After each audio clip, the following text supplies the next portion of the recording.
Bismillahirrahmanirrahim. Assalamualaikum warahmatullahi wabarakatuh. Teman-teman sekalian, di dalam Al-Quran surat At-Taubah ayat 124 ada satu ayat yang luar biasa untuk kita renungkan tentang masalah iman. Allah Subhanahu wa taala berfirman, A'udzubillahi minasyaitonirrajim. Bismillahirrahmanirrahim. Wa idza ma unzilat suratun faminhum man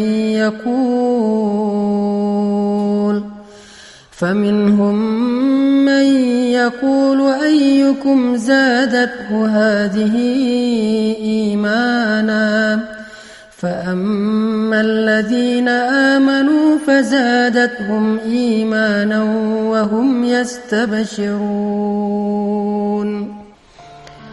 Dan apabila turun surat di antara surat-surat Al-Quran, maka sebagian dari orang-orang munafik bertanya kepada teman-teman mereka, siapakah di antara kalian yang bertambah imannya dengan turunnya surat ini?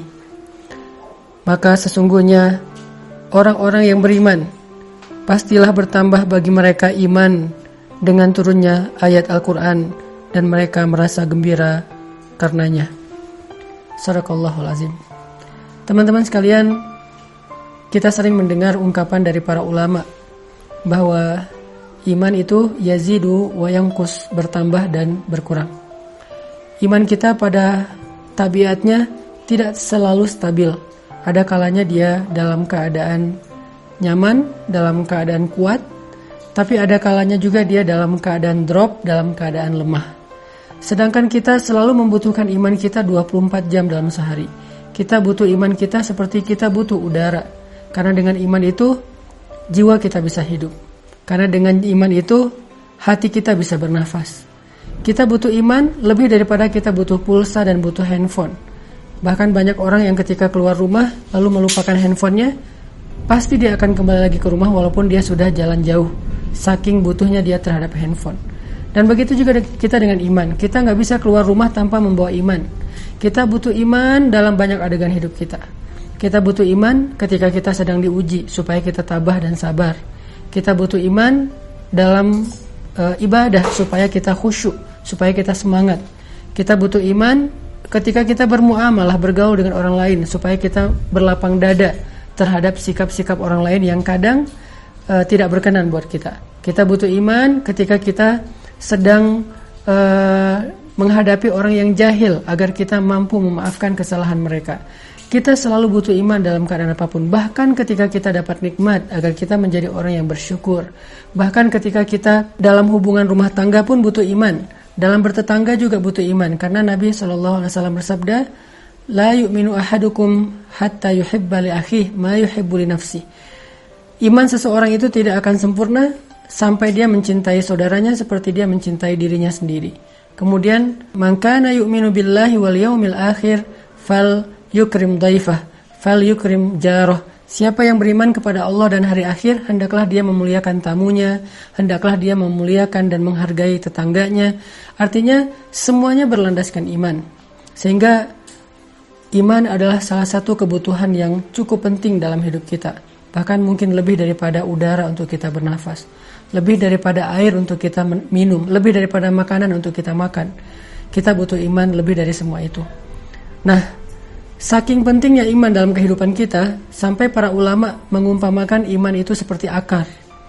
Lalu pohonnya adalah sabar, dan buahnya adalah kebaikan-kebaikan yang kita lakukan dalam kehidupan kita.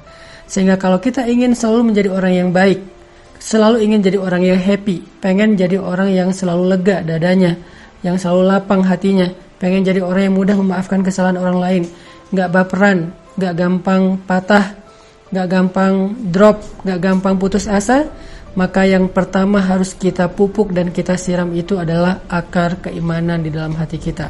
Siapapun yang pengen tangguh dalam menghadapi ujian hidup, siapapun yang pengen survive dalam setiap musibah, siapapun yang pengen melihat keajaiban-keajaiban terjadi dalam adegan-adegan hidupnya, maka dasar yang harus dia kuatkan itu adalah iman. Orang kalau punya iman, Allah kasih banyak kejutan dalam hidupnya.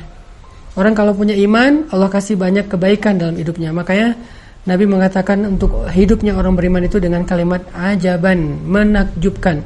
Ajaban li amril mu'min, menakjubkan sekali hidup orang yang beriman itu. Mau kondisinya susah, menakjubkan. Mau kondisinya senang juga, menakjubkan. Nah, pertanyaannya adalah ketika kita butuh iman kita untuk selalu bisa stabil, kalaupun dia berkurang tidak drop, dan mudah-mudahan dia bisa selalu bertambah, gimana cara kita untuk bisa menjaga keimanan? Gimana cara kita nge-recharging iman? Gimana cara kita nge-refresh iman? Teman-teman sekalian, pernah nggak teman-teman ngerasain saat-saat ketika hati kita tuh rasanya kayak dekat banget sama Allah? Hati kita rasanya kayak kangen banget sama Allah, kangen sama Rasul. Rasanya ibadah itu kayak nyaman gitu kan, membaca Al-Quran nyaman, sholat malam itu nyaman, bahkan sebelum tidur kita jadi kangen pengen tahajud. Kapan ya tengah malam pengen bangun, pengen doa sama Allah. Sholat itu bisa nangis, doa itu bisa nangis. Kapan? Rata-rata jawabannya kita bisa merasakan suasana hati senyaman itu ketika lagi banyak masalah. Padahal kita bisa merasakan hal yang sama tanpa harus menunggu datangnya masalah. Gimana caranya? Duduklah di dalam majelis ilmu. Ketika kita mendengar nasihat-nasihat para ulama, ayat-ayat dibacakan, hadis-hadis disampaikan, cerita-cerita dikisahkan, saat itu kita akan merasakan kelezatan iman yang sama seperti yang kita rasakan ketika kita sedang diuji. Dan perasaan itulah yang bakal jadi bahan bakar dalam hidup kita untuk bisa melanjutkan perjalanan hidup, melanjutin traveling atau trip dalam kehidupan kita, menghadapi tantangan dalam hidup kita butuh bahan bakar banget. Dan bahan bakar itu lazzatul iman atau halawatul iman, manisnya iman di hati kita. Jadi penting banget kalau teman-teman ngeluarin budget buat nambah kuota handphone, harusnya budget yang lebih besar berani kita keluarkan demi menambah kuota iman. Kalau teman-teman bersusah payah olahraga supaya bisa keringetan, supaya sehat fisiknya, harusnya tidak ragu-ragu untuk bersusah payah dalam mencari ilmu untuk menambah iman. Kalau teman-teman sabar untuk ngecas handphone, menunggu 1 jam supaya handphone bisa dipakai lagi, harusnya teman-teman juga sabar duduk di dalam majelis ilmu 1 jam, 1 jam setengah, 2 jam, supaya iman kita bisa full dan bertambah kembali.